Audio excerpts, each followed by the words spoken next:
bien au-delà des étoiles familières de notre ciel nocturne, dans une région paisible de la constellation du Lion, une faible variation de lumière infrarouge est parvenue jusqu'à la Terre après avoir voyagé pendant plus d'un siècle dans l'obscurité de l'espace. À première vue, il s'agissait d'un simple ensemble de données, un flux de chiffres parmi les milliards recueillis par le télescope le plus puissant de l'humanité. Mais au cœur de cette lumière se cachait quelque chose d'inattendu, une signature chimique qui n'appartient ni aux roches, ni aux océans, ni aux tempêtes, mais à la vie elle-même. Le télescope spatial James Webb venait de détecter un monde si parfaitement équilibré, si riche en vie chimique, que les scientifiques atteignirent un niveau de certitude rarement atteint en astronomie. Non pas une simple hypothèse, mais une planète qui semble parfaitement habitable et potentiellement plus propice à la vie que la Terre. La découverte de Webb ne se contente pas de suggérer que la vie pourrait exister ailleurs dans l'univers. Elle laisse penser que nous l'avons peut-être enfin trouvée. La découverte a été faite discrètement, enfouie au cœur de données infrarouges recueillies lors du passage d'une planète lointaine devant son étoile. La lumière stellaire filtrée par l'atmosphère de la planète a absorbé des longueurs d'onde spécifiques, laissant une signature spectrale. Dans un premier temps, les scientifiques ont identifié des molécules familières. Vapeur d'eau, méthane, dioxyde de carbone, chacun important, chacun révélateur. Puis est apparue la molécule qui a tout changé, le sulfure de déméthyle. Sur Terre, ce composé est produit uniquement par les organismes vivants, ni par les volcans, ni par la foudre, ni par la seule chimie, mais par la vie elle-même. Et le signal était loin d'être faible. Il était suffisamment fort pour que la probabilité d'une erreur descende en dessous de 3 chances sur 1000. Dans un domaine où l'incertitude est la norme, un tel niveau de confiance est exceptionnel. La planète K218b orbite autour d'une naine rouge située à 120 années-lumière, précisément dans la région où l'eau liquide peut exister. Mais contrairement aux planètes rocheuses semblables à la Terre que les scientifiques pensaient autrefois devoir trouver, cette planète appartient à une toute autre catégorie. Une super-Terre, plus grande, plus massive, enveloppée d'une épaisse atmosphère riche en hydrogène. Et loin de la rendre hostile, cette atmosphère pourrait bien être précisément ce qui la rend idéale pour la vie. Que 218b n'est pas en équilibre précaire comme la Terre. Son environnement semble remarquablement stable. La température à la surface de la planète avoisine les 49 degrés Celsius, 120 degrés Fahrenheit, suffisamment chaude pour que l'eau y soit liquide, mais suffisamment froide pour empêcher l'évaporation des océans. Cette température n'est pas le fruit du hasard. L'atmosphère riche en hydrogène agit comme une couverture planétaire, emprisonnant la chaleur et la répartissant uniformément sur toute la planète. Contrairement à la Terre, où la température varie entre le jour et la nuit, l'été et l'hiver, ce monde pourrait connaître des conditions climatiques constantes à l'échelle planétaire. Même sa face nocturne, plongée dans l'obscurité permanente par le verrouillage des marées, reste suffisamment chaude pour que l'eau y demeure liquide. La gravité y joue un rôle crucial. Avec une gravité presque 3 fois supérieure à celle de la surface terrestre, la planète retient aisément son atmosphère, l'empêchant de s'échapper dans l'espace comme ce fut le cas pour Mars il y a des milliards d'années. Ce qui nous paraît extrême pourrait en réalité être un avantage. Une forte gravité, une atmosphère dense, des températures stables. Ensemble, ces éléments créent un environnement où la vie n'a pas besoin de lutter constamment pour sa survie, mais peut au contraire se concentrer sur la croissance, la complexité et l'évolution sur des échelles de temps considérables. L'étoile qui abrite cette planète est une naine rouge, plus petite et plus froide que notre Soleil, mais bien plus résistante. Alors que notre Soleil finira par se dilater et anéantir toute vie sur Terre, les naines rouges brillent de façon constante pendant des milliards d'années. Cela signifie que toute forme de vie qui apparaîtrait sur une planète comme K218b disposerait d'un temps quasi illimité pour évoluer. Cette planète effectue une orbite complète en 33 jours, à proximité de son étoile, tout en recevant par mètre carré une énergie presque identique à celle que la Terre reçoit du Soleil. Elle se situe ainsi en plein cœur de la zone habitable, à une différence cruciale près. La zone habitable autour des naines rouges est beaucoup plus étendue qu'autour des étoiles semblables à la nôtre. Ajoutez à cela l'épaisse atmosphère de la planète, qui protège sa surface des rayonnements nocifs et redistribue la chaleur à l'échelle mondiale, et vous commencerez à comprendre pourquoi les scientifiques revoient tout ce qu'ils croyaient en savoir sur l'habitabilité. Cette découverte laisse penser que les planètes semblables à la Terre ne sont peut-être pas les meilleurs endroits pour chercher la vie. L'univers privilégierait plutôt des mondes plus grands, plus chauds et bien plus stables que le nôtre. Ce qui rend cette découverte véritablement exceptionnelle, ce n'est pas seulement la situation géographique ou la température de la planète, mais le comportement de son atmosphère. Les gaz détectés se trouvent dans un état de déséquilibre chimique. Dans un monde sans vie, ces molécules réagiraient entre elles et disparaîtraient. Or, elles persistent en grande quantité. Sur Terre, ce type de déséquilibre atmosphérique n'est maintenu que par l'activité biologique. La vie y injecte constamment des gaz, l'empêchant d'atteindre l'équilibre chimique. K218b présente le même phénomène. L'absence d'ammoniac, un composé que l'on s'attendrait à trouver sur des planètes dépourvues de vie et riches en hydrogène, renforce encore cette hypothèse. Quelque chose semble l'éliminer activement, quelque chose de vivant. Si cette interprétation se confirme, alors nous n'observons pas une planète où la vie pourrait un jour exister. Nous observons une planète où la vie façonne déjà l'environnement à l'échelle planétaire.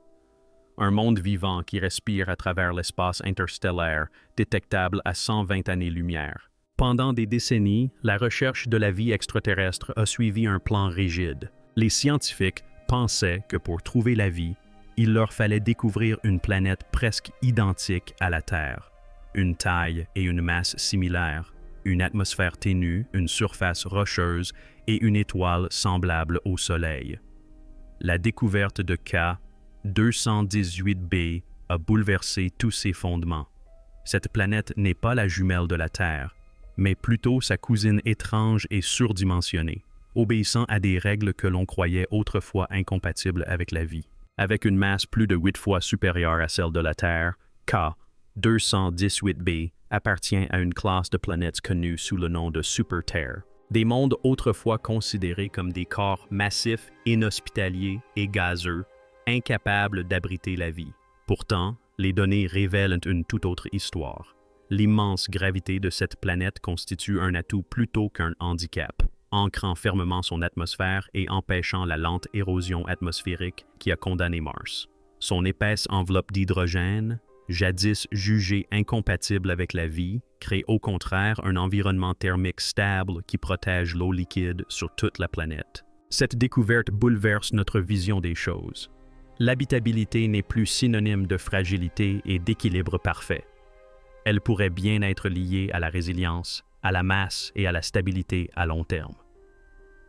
K218b suggère que les mondes les plus propices à la vie dans la galaxie ne sont pas de fragiles copies de la Terre, mais des planètes robustes, conçues pour perdurer pendant des milliards d'années. Sous le ciel riche en hydrogène de K218b se cache ce qui pourrait être l'un des environnements les plus extraordinaires jamais découverts. De vastes océans globaux, potentiellement profonds de plusieurs centaines de kilomètres, composés d'eau mêlée à de l'hydrogène dissous sous une pression immense. Il ne s'agit pas d'un océan semblable à celui de la Terre, confiné à des bassins peu profonds et à des plateaux continentaux. Il s'agit d'un océan planétaire, un milieu liquide qui s'étend sur toute la planète et qui surpasse de loin tous les océans de notre système solaire réunis. La présence d'hydrogène modifie fondamentalement le comportement de cet océan. L'hydrogène dissous dans l'eau élargit la gamme de température et de pression auxquelles l'eau liquide peut exister, permettant une stabilité bien au-delà de ses limites. Les limites de la Terre. Sur notre planète, les pressions extrêmes provoquent l'effondrement des structures biologiques. Sur K218b, l'hydrogène agit comme un tampon naturel, maintenant des conditions propices à la chimie et potentiellement à la vie, même à des profondeurs abyssales. Ceci ouvre la voie à des écosystèmes d'une ampleur inimaginable. La vie ne se limiterait pas aux côtes ni aux eaux de surface. Des biosphères entières pourraient exister en strates dans les profondeurs, prospérant dans des environnements chauds et riches en substances chimiques où les sources d'énergie sont abondantes et stables. Dans un tel océan, l'évolution ne serait pas freinée par la rareté, mais accélérée par l'abondance. L'implication la plus troublante des observations de Webb réside dans l'intensité des signatures biologiques détectées. Le sulfure de diméthyle n'est pas une molécule qui persiste discrètement à l'état de trace. Il se décompose rapidement sous l'effet du rayonnement stellaire. Sur Terre, sa présence continue dans l'atmosphère nécessite un renouvellement constant par les organismes vivants, principalement dans les vastes régions océaniques. Pour que le Webb puisse détecter du sulfure de diéthyle à une distance de 120 années-lumière, l'activité biologique sur K218b ne peut être localisée ou marginale. Elle est nécessairement planétaire. Il ne s'agit pas d'un monde où la vie s'accroche à des réfugiés isolés, mais d'un monde où la vie domine la chimie atmosphérique. Les concentrations détectées suggèrent une biosphère fonctionnant à une échelle bien supérieure à tout ce que l'humanité a connu jusqu'ici. Des océans entiers respirent, métabolisent et remodèlent continuellement l'atmosphère de leur planète. Il ne s'agit pas du faible murmure de la survie microbienne, mais du rugissement d'un écosystème planétaire florissant. L'atmosphère elle-même devient un système vivant, figé dans un déséquilibre chimique permanent, car la vie l'empêche activement de sombrer dans un équilibre stérile. Que 218b n'abrite pas seulement la vie, elle est façonnée par elle. Les implications de K, 218b, dépassent largement le cadre d'une simple planète. Les naines rouges, semblables à son étoile hôte, représentent environ les 3/4 des étoiles de la Voie lactée. Si ne serait-ce qu'une fraction des planètes orbitant autour de ces étoiles ressemble à K218b, alors le nombre de mondes potentiellement habitables dans notre galaxie augmente non pas d'un facteur 2 ou 10, mais de plusieurs centaines. Des mondes autrefois considérés comme trop massifs, trop riches en hydrogène, trop étrangers à notre nature, sont soudainement reclassés comme des candidats de choix pour la vie. L'univers n'est peut-être pas parsemé d'oasis rares semblables à la Terre, mais plutôt densément peuplé de supermondes océaniques. Chacune enveloppée d'une atmosphère épaisse, chacune stable pendant des billions d'années, chacune capable d'abriter des biosphères qui atteignent leur maturité bien au-delà du stade actuel de la Terre. La découverte de K218b impose une conclusion radicale. La vie n'est peut-être pas l'exception dans l'univers, mais plutôt la conséquence naturelle de toute forme de vie, partout où les lois de la physique permettent la stabilité, la présence d'eau et le temps. Le télescope spatial James Webb vient d'offrir à l'humanité son premier aperçu clair de cette réalité. Pendant des années, les atmosphères riches en hydrogène ont été considérées comme une impasse dans la recherche de la vie. On pensait que l'hydrogène était trop léger, trop réactif, trop instable. Sur Terre, il s'échappe dans l'espace presque aussitôt qu'il apparaît. Sur K218b, c'est l'inverse. L'hydrogène domine l'atmosphère, créant une enveloppe épaisse et massive qui remodèle le climat et la chimie de la planète. Cette atmosphère ne se contente pas de flotter au-dessus de la surface. Elle participe activement à la régulation de la température, de la pression et de l'exposition aux radiations sur toute la planète. En piégeant la chaleur infrarouge avec une efficacité extraordinaire, elle élimine les gradients de température extrêmes, empêchant ainsi les violentes variations climatiques qui menacent la vie sur Terre. Le jour et la nuit s'estompent en un état d'habitabilité continue. Les saisons perdent leur importance. La planète n'oscille plus entre survie et confort. Le confort y demeure constant. Ainsi, dans cet environnement, les systèmes biologiques ne sont pas constamment contraints de s'adapter au stress. Au contraire, ils sont libres de s'optimiser, de se développer, de se diversifier et d'explorer la complexité. L'atmosphère d'hydrogène, autrefois qualifiée d'hostile, se révèle être un stabilisateur ultime, transformant K218b en un incubateur planétaire conçu non pas pour la survie, mais pour l'épanouissement de la vie. La composition chimique de l'atmosphère de K218b révèle bien plus qu'une simple question d'habitabilité. Méthane, dioxyde de carbone, vapeur d'eau et sulfure de diméthyle y coexistent en proportions qui ne devraient pas perdurer. Dans une atmosphère dépourvue de vie, ces molécules réagiraient, se neutraliseraient et atteindraient un équilibre. Cet équilibre n'est jamais atteint. Quelque chose réinjecte constamment de l'énergie et de la matière dans le système. Sur Terre, ce rôle est joué par la biologie. Les forêts, les océans, les micro-organismes et les écosystèmes assurent un renouvellement constant des gaz dans l'atmosphère, empêchant ainsi la stagnation chimique. K, 218b présente la même signature, mais à une échelle bien plus vaste que celle de la Terre. Les concentrations détectées suggèrent non seulement une présence biologique, mais une dominance biologique. La vie n'est pas une simple passagère sur cette planète, elle en est le moteur. L'atmosphère se comporte moins comme une enveloppe statique que comme un organe métabolique traitant des substances chimiques en temps réel, tandis qu'une biosphère à l'échelle planétaire respire en dessous. Chaque transit observé sur Internet confirme cette image. Il ne s'agit pas d'une planète attendant que la vie y apparaisse. C'est une planète où la vie a déjà pris le contrôle de son environnement et l'a transformé en un système autosuffisant. Le facteur le plus sous-estimé dans l'émergence de la vie complexe est peut-être le temps. La Terre existe depuis environ 4,5 milliards d'années. Pourtant, la vie multicellulaire complexe n'est apparue que durant la dernière partie de cette histoire. K218b s'inscrit dans un contexte temporel radicalement différent. Son étoile naine rouge brûlera régulièrement pendant des billions d'années et non des milliards. Cela signifie que les conditions d'habitabilité de la planète ne sont pas éphémères. Elles sont en réalité permanentes à l'échelle cosmique. L'évolution sur K. 218b n'est pas une course contre l'extinction. Elle se déroule à son rythme. Grâce à des températures stables, une atmosphère persistante, de vastes océans et un temps quasi infini, la vie peut explorer des voies évolutives que la vie sur Terre n'a jamais pu emprunter. La complexité n'est plus contrainte par des réinitialisations catastrophiques. Il n'y a ni mort stellaire imminente, ni emballement inévitable de l'effet de serre, ni compte à rebours. Dans un tel environnement, les systèmes biologiques pourraient atteindre une complexité inimaginable, développant potentiellement des écosystèmes stratifiés qui s'étendent des océans aux atmosphères, en passant par des gradients chimiques que nous comprenons à peine. K218b n'est pas seulement habitable aujourd'hui.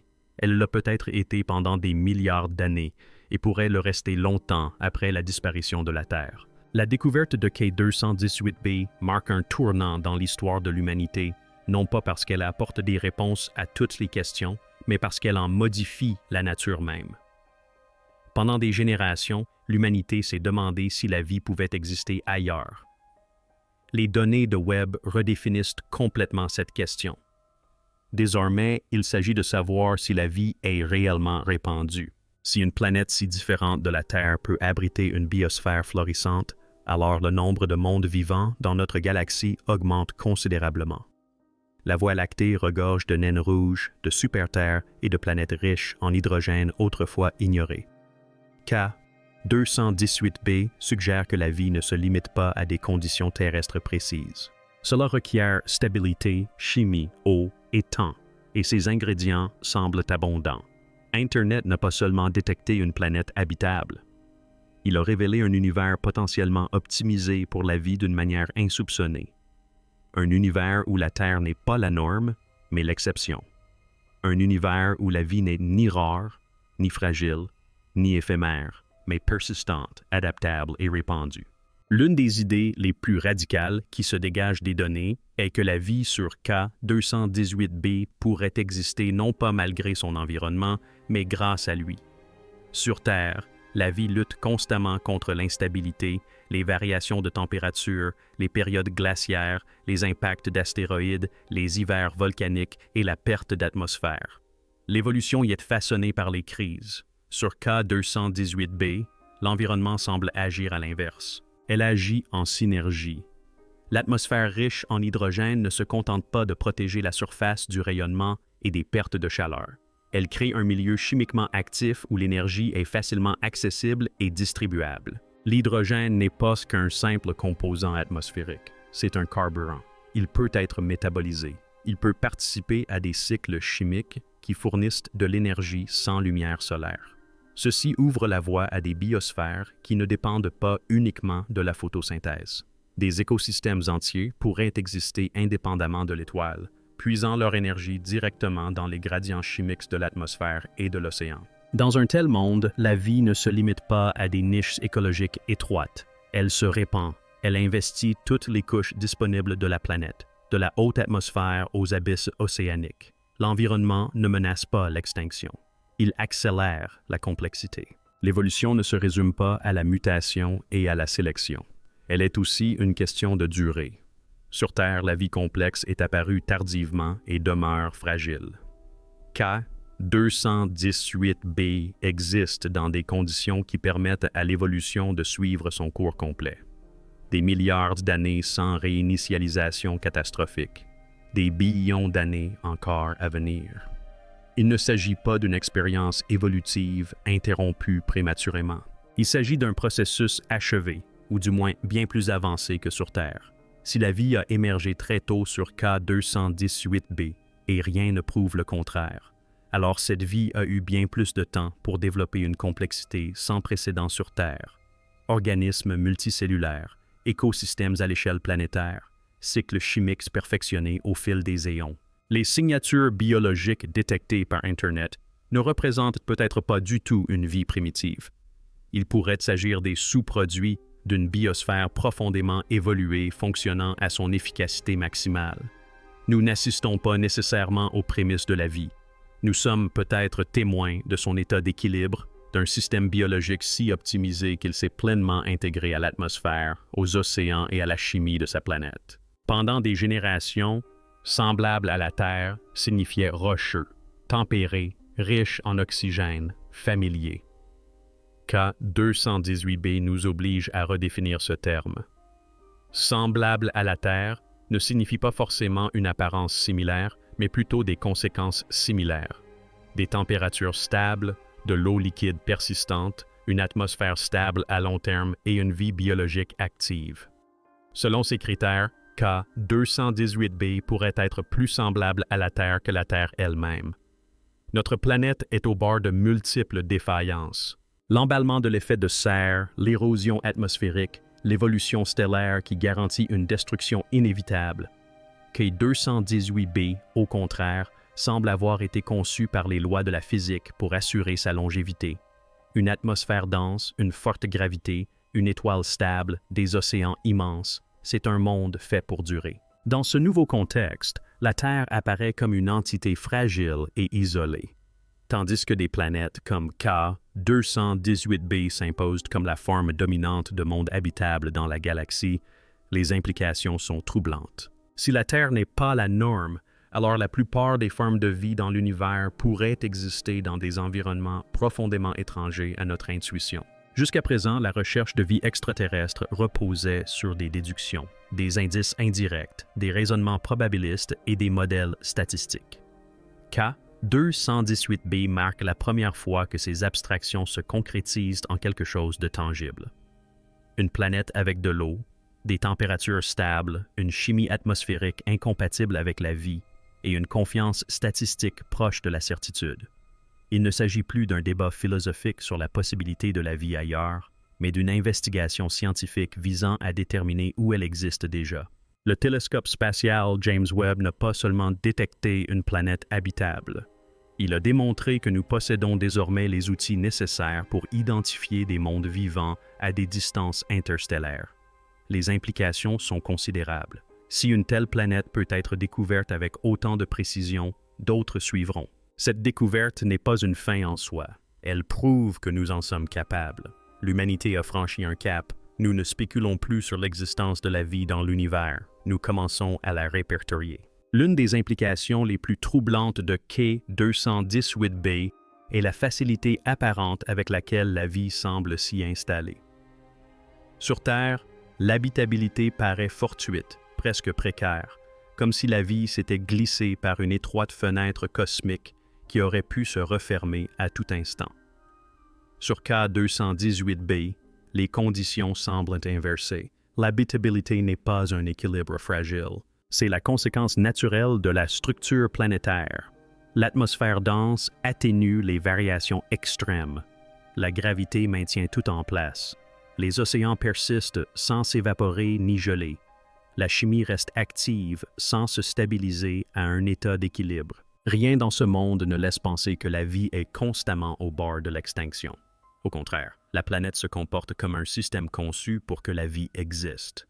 Comme si les lois de la physique étaient réglées pour assurer la continuité des processus biologiques. Cela transforme la vie, la faisant apparaître non comme un miracle rare, mais comme une conséquence prévisible lorsque suffisamment de stabilité, d'énergie et de chimie peuvent coexister assez longtemps. K218b ne semble pas être une exception, elle semble être un modèle. Quand les scientifiques imaginent la vie extraterrestre, ils visualisent souvent des organismes accrochés à la surface d'une planète, exposés à son étoile et à son atmosphère. K218b suggère une réalité bien plus vaste. Avec des océans potentiellement profonds de plusieurs centaines de kilomètres, riches en hydrogène et maintenus à des températures stables, la vie ne serait pas confinée à une mince couche superficielle. Des écosystèmes entiers pourraient exister verticalement, superposés grâce à des gradients de pression, des couches chimiques et des zones de température. Certains organismes pourraient prospérer près de la surface, interagissant avec l'atmosphère. D'autres pourraient exister dans les profondeurs, se nourrissant de l'énergie chimique libérée par l'intérieur de la planète ou par les réactions au sein même de l'océan riche en hydrogène.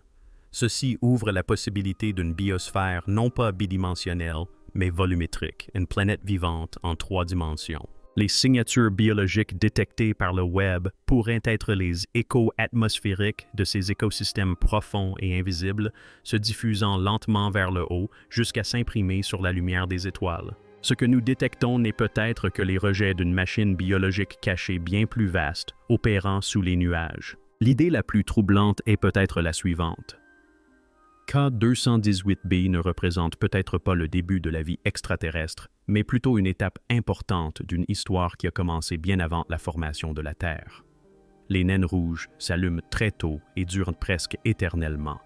Les super-terres se forment rapidement et conservent efficacement leur atmosphère. Si la vie est apparue sur K218b des milliards d'années avant la Terre, alors ce que le réseau de neurones détecte actuellement pourrait être la signature atmosphérique d'une biosphère ayant déjà franchi des étapes évolutives que nous n'avons pas encore atteintes. Cela ne requiert pas d'intelligence, mais du temps, et K218b en a bénéficié bien plus que la Terre n'en bénéficiera jamais. Dans ce contexte, l'humanité ne découvre pas la vie au moment même où elle apparaît. Nous arrivons peut-être très tard, en phase avec une planète qui était déjà vivante, stable et en constante évolution bien avant que notre propre monde ne se refroidisse suffisamment pour permettre l'apparition des premiers microbes. L'univers n'attend peut-être pas que nous découvrions la vie. La vie, elle, attendait peut-être que nous la remarquions enfin. Et si les signatures biologiques détectées par Internet ne représentaient pas une biosphère primitive ou en développement, mais une biosphère mature, un système ayant déjà atteint un équilibre entre la vie, l'atmosphère et l'océan? Sur Terre, nous progressons encore vers cet état, constamment déstabilisé par des forces géologiques et astronomiques. Il est possible que K218b l'ait atteint depuis longtemps. Une biosphère mature ne connaît pas de croissance explosive. Elle s'auto-entretient, elle recycle efficacement, elle gaspille peu. La chimie atmosphérique observée pourrait être le résultat constant d'un tel système fonctionnant harmonieusement pendant des millions, voire des milliards d'années. Si tel est le cas, alors ce que nous observons n'est pas une vie en perpétuelle évolution, mais une vie en équilibre. Une planète qui a déjà résolu le problème de l'habitabilité à long terme. Les implications sont stupéfiantes. Nous ne découvrons peut-être pas la vie à ses débuts, mais la vie telle qu'elle s'installe durablement. Pendant la majeure partie de l'histoire humaine, l'univers paraissait immense, froid et silencieux. Même après la découverte des exoplanètes, la vie semblait encore hypothétique, lointaine, incertaine. K218b change notre perception du cosmos. L'espace entre les étoiles n'apparaît plus vide. Il semble habité, structuré, vivant dans des endroits où nous n'aurions jamais pensé chercher. La distance de 120 années-lumière ne nous isole plus. On ressent une intimité, une proximité telle que la chimie peut nous atteindre sous forme de photons porteurs d'empreintes biologiques. La vie ailleurs est suffisamment proche pour ne plus être abstraite. Elle est mesurable, quantifiable, détectable. L'univers n'est pas devenu vivant subitement grâce à cette découverte. Il l'a toujours été. Ce qui a changé, c'est notre capacité à la percevoir. Et une fois ce seuil franchi, une fois que l'on accepte que des mondes vivants puissent être communs, stables et anciens, le cosmos ne sera plus jamais le même à nos yeux. Ce que le télescope spatial James Webb a révélé, ce n'est pas seulement une planète, ni même la simple possibilité de vie, mais une redéfinition complète de notre place dans l'univers. K. 218b n'est pas une expérience fragile, en équilibre précaire. C'est un monde stable et pérenne, où la vie semble inscrite dans la structure même de la planète. Son atmosphère n'est pas silencieuse, elle est active. Sa chimie n'est pas aléatoire, elle est régulée. Ses océans ne sont pas éphémères, ils sont tenaces. Tout dans ce monde converge vers une idée incontournable. La vie n'a pas lutté pour exister. Elle s'est installée, a pris racine et a remodelé la planète autour d'elle. Pendant des générations, l'humanité a scruté le cosmos, se demandant si elle était seule, à la recherche d'un point bleu pâle qui lui ressemble. Ce que nous avons découvert est bien plus troublant et bien plus profond. Un monde qui ne ressemble pas à la Terre, et pourtant qui pourrait être encore mieux adapté à la vie. Un rappel que la nature n'a pas besoin de familiarité pour créer des systèmes vivants. Elle a besoin de stabilité, d'interactions chimiques et de temps. Et l'univers regorge de ces trois éléments. Ce moment marque un tournant décisif. Nous ne tâtonnons plus dans l'obscurité, espérant trouver des indices et des probabilités. Nous analysons les atmosphères de mondes lointains et observons la vie se manifester à travers l'espace interstellaire. K. 218b nous révèle que la vie n'est pas un accident cosmique, mais une conséquence. Lorsque les conditions le permettent, l'univers n'hésite pas à peupler ces espaces de systèmes vivants qui persistent, évoluent et perdurent. Si cette découverte a changé votre regard sur le ciel nocturne, n'hésitez pas à aimer cette vidéo, à vous abonner à la chaîne et à la partager avec tous ceux qui croient encore que l'univers est vide. Car désormais, chaque étoile que vous contemplerez soulève une nouvelle question. Non pas si la vie existe ailleurs, mais quelle part d'elle attend d'être découverte.